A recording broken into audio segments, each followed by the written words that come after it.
Welcome, everyone. We are back here once again for another chess game against the Israeli. Stretcher help.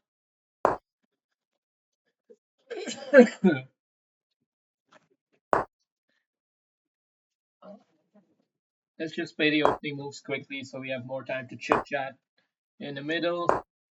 Not gonna focus too much on trying to do anything stunning. Playing a very conservative setup, not attempting to get the bishop outside the pawn chain, just keeping it simple. Of course, it comes with a concession. It allows white to claim more space, and that's fine. That's part of life. F4 clearly a plan, so we're just gonna already loosen up the screws here a little bit, just to yeah. Knight out here is also a consideration for me. Just don't see how it would help. Like I don't know. I mean, I could also play F5. Maybe I'll do it. I don't know actually. It's just not my style to typically play knight here in f5. It hasn't been my approach. Could also play here an f6, which is also respectful in a way. Because now we can kick away that outpost knight and not have to deal with any of these f4 shenanigans. That being said, yeah, it's an okay position, totally even position, neither here nor there really.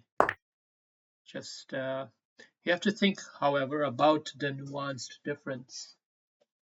And that will only become apparent once there's a pawn trade, which is what we just have here. Because now we have a 3 versus 2 kind of situation. That's one aspect. And we have a weak, potentially weak diagonal here. That's the other aspect. So this bishop is loving the chance to come here, right? So we got to try to tame that a little bit. Just tame it. I wonder, could I have taken right away? No. Now I'm threatening to capture here and trade queens. After trading queens, there's no danger. Right now, my king is in a tad bit of danger because of this. So I'm going to loosen the pressure on myself. If you don't mind, I'm going to loosen the pressure on myself and yeah, this seems a bit safer now. King is out, queens are off the board. In a way, this is now helping me, helping my king reach the center for the middle, for the endgame. Yeah.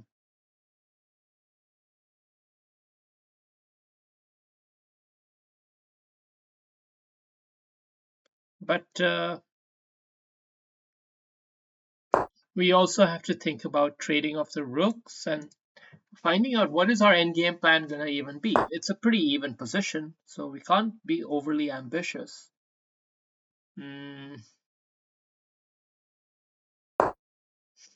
I don't know about this move, but I just didn't like this bishop always touching that. Hey, did he lose? Oh, is he coming back from the back here then? That's complicated. Tempting but complicated.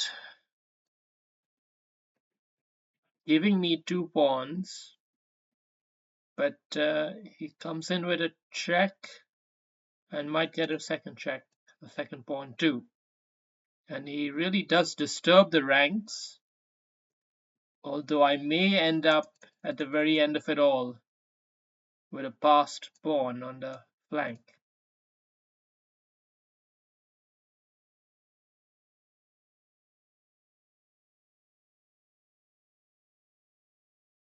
And I could of course trade one pair of rooks first, just to... I don't know if it helps me or harms me though.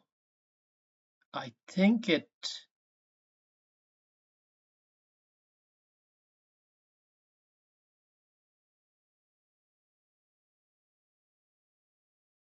think it doesn't help or harm particularly, but I'm not going to go for it. I've decided against it. It's too edgy. It is more asymmetrical, means less drawish, but I didn't see that the risk was worth it at this point. Still a 5 minute game here, and plenty of chess left to be played, but we have to figure out our plan really. How are we going to handle some of these ideas? We have to play a bit faster, and we have to have a structured approach. I think we can afford to give him this tempo. I don't know actually. Maybe I'm giving white too many tempos on the queen side, but at the same time, I think that can backfire for him. Now, what we're looking to do is to trade off pieces, get the troublemakers off the board so our king can hunt after that pawn. That's what we're trying to do. We're trying to get our king there quicker. And now something is going to come off the board. You got to believe that. It's starting to look good for black. King somehow feels closer to the target. And now I played it so quickly, so he knows what I'm thinking too. He knows it. And it's going to be messy for him. How does he play the next few moves is going to be really, really, really messy, and it's not looking good. And he knows it. That's why he's a bit frozen here. But he can see. Okay, we could already execute a quick tactic. Always take the quick tactic for the win. Quick tactic for the win. That way you ensure that you seal the deal really. And well, well, let's just build ourselves a passed pawn. That's what we got to do. We got to build ourselves a passed pawn. He has blocked my king from reaching that target, but he's lost a pawn in the process. So now we got to do what they call transforming the advantage. We transform the advantage that we had, of which is our king getting close to the side we want, by now trading it off for a passed pawn. Now use this passed pawn as a deflection mechanism or whatever.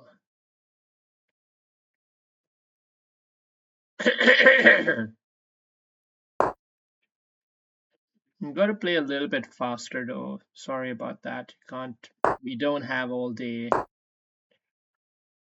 40 seconds left, and yeah, he's playing annoying. He's playing annoying, and I don't. Yeah, let's do this. Let's do this.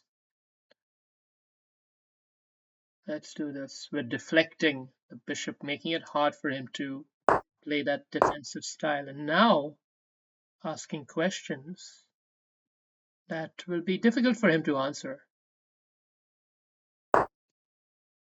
And now we're going here, and oh, is he coming there? Is he really going to come there? My goodness. Okay, he got on my nerves a bit. I've had to play a quick move. Not sure if it's right.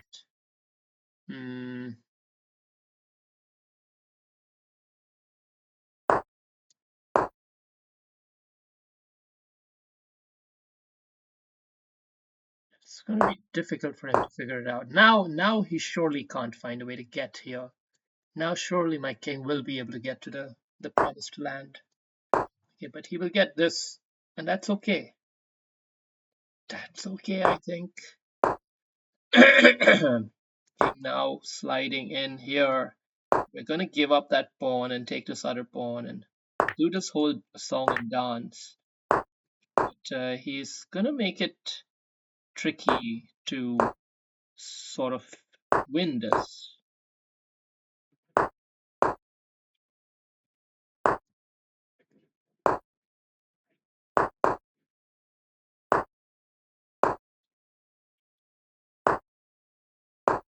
Here we're gonna have to pre-move a bit because he's uh, got me under a bit of time crunch here.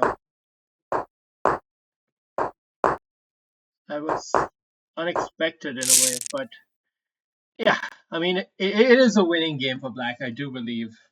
Yeah, even with perfect play, you shouldn't be able to hold on there. But it was a tough fight, tough fight.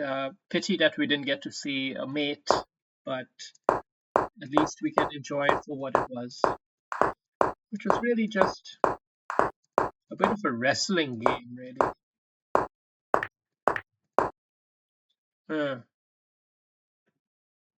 so here's where my understanding of the game needs to maybe improve. Yeah, I should consider this idea more often, which is to allow that advanced pawn to persist if it blocks the bishop and this is the important part, and there's no knight that can like take advantage of this situation and create mating kind of threats. Because the issue with this pawn is that you don't have a knight here. So anyway,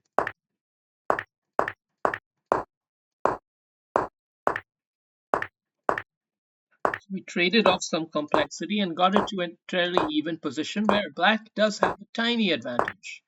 Very tiny though. And essentially negligible. It's essentially a totally even game. But something happened. Something happened right here. And you sense the moment. You could sense the tension, the excitement, and now Black's starting to slide in.